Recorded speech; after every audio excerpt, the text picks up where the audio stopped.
Welcome back, everybody. This is update 0.70. I have some interesting stuff for you this time around. First is I have more scan bays. For those of you who've requested for some scan bays, like the Snoqualmie Valley scan bays. So I have that now. So if you hit escape, go to change bay, you see now we have a few more here, which is the Renton Rifle Bay. Finally got the last one here, and then the Snoqualmie Valley base as well. Those in Snoqualmie Valley are pretty small. So now folks who shoot action pistol can now model their stages here. And then you also notice that in the scan bay menu, I have this new feature called saturation. So for those of you who want to use scan bays but find it really difficult trying to get nice imaging, nice pictures of the stages, now you have this really cool feature which allows you to change the saturation of your base. So let me show you something. So let's load up a stage. This was the classifier, the CM2101, I think, that was put in the Renton Fish and Game Club Base 7, which was a pretty tight fit.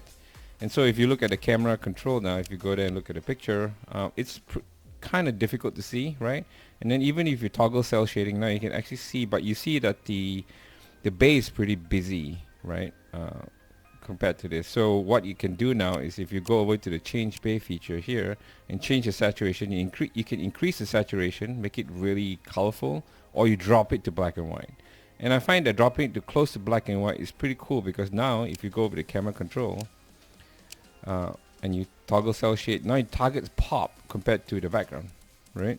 And because the background is black and white, you can still see what the bay looks like, and now you can actually see the targets. And so this is a pretty cool feature. This is called saturation. You change bay and you can change it. So if you bump it up to full color, now you see it really rich in color. It all depends on how you want to print. You want your photos to be.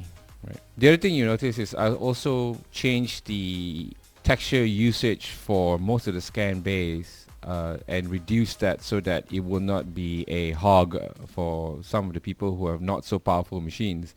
And so it just consumes less texture memory, so it's actually much faster and more efficient, although the quality kind of drops a little. As you can see, the ground here is a little bit blurry compared to this side, so you can see the transition between this texture and this texture here.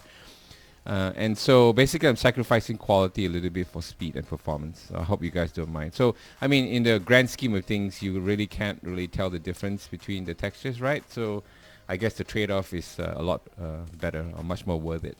Next cool feature is the multi-select. Now before you can select multiple targets and move them, or multiple props. So for instance, if I want to move these two targets and the wall, I'll just do shift click on this wall to select the first one. As you can see, it's highlighted. Shift click on the second one, and then shift click on the third target now. And then when I want to move, I have to, before I made this change, I had to pick the first object. It's always defaults to the first object. So if I want to click and I click and drag, I can move the group, right? And I can do Ctrl Z to undo.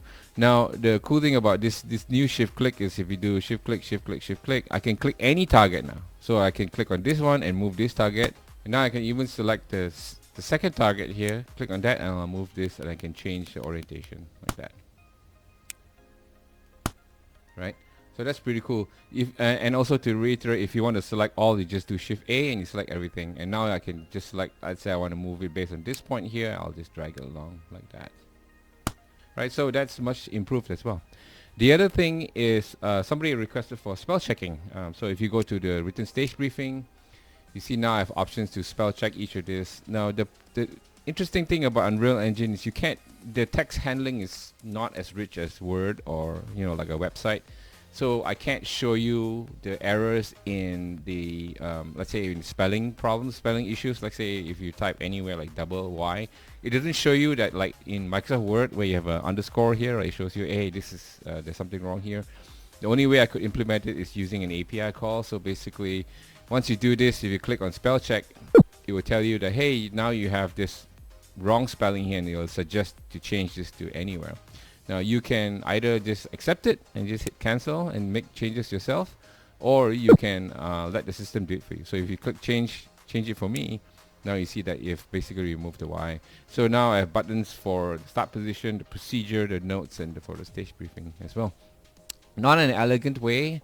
Maybe one day I'll find an interesting way for Unreal Engine to solve this problem, or maybe integrate some kind of web thing window here to do much richer spell checking and grammar checking. But for now, I think this would suffice, I guess. Right. So let me know. So yeah, that's all I have for you this week. A bunch of cool features, quality of life changes. So give me some feedback. Again, you can go over to the menu here and click on the feedback, provide feedback through here, or you can join our Discord channel. The link to the Discord channel is in YouTube description below. I have a bunch of scan base that Tim has sent me from Oregon for 2 of his clubs down there, Dundee and ARPC. So I'm going to be processing the scan base and we'll be including it into the tool. If you want to send me some scan base or find out how you can do that, join our Discord channel and let's have a conversation. I can show you how to get it done. It's pretty straightforward. All you need is an iPhone 12 Pro or iPhone 13 Pro with a LiDAR scanner, and you can get it done pretty quickly. Apart from that, have a great weekend and see you on the range.